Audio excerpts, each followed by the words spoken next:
Hey Mainers, I want to talk about this essay in the New Republic real quick. Like it or not, we are all DC now. It's by Meredith Shiner, a former congressional reporter for Politico and Roll Call who left journalism and moved away from DC a few years ago. Meredith writes about how easy it is for Americans to ignore and to kind of not think about the 700,000 Americans who live in Washington, D.C., to not think about them as real people, that they're some kind of abstraction, not like us. Even their safest neighborhoods are filled with federal officers and their monuments with bored but armed National Guard, detailed to pick up the trash since there's almost no crime in those areas. DC has a larger population than Vermont or Wyoming, but most of America ignores that those 700,000 Americans don't have a vote in the U.S. House of Representatives and don't have any voice at all in the U.S. Senate, the literal definition of taxation without representation. Shiner underscores that DC residents literally don't enjoy the full privileges of the Constitution like the rest of us do.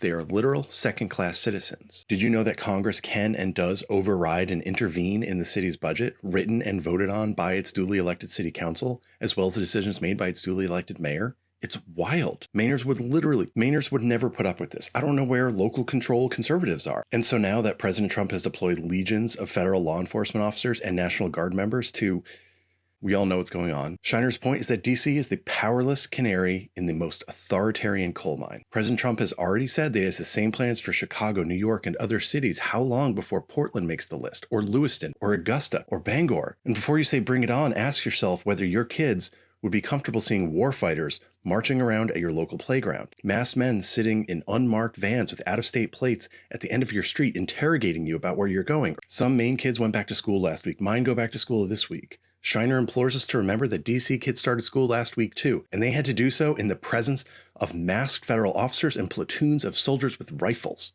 Real kids growing up in a city where they have fewer rights than our kids, and they're now living through an occupation.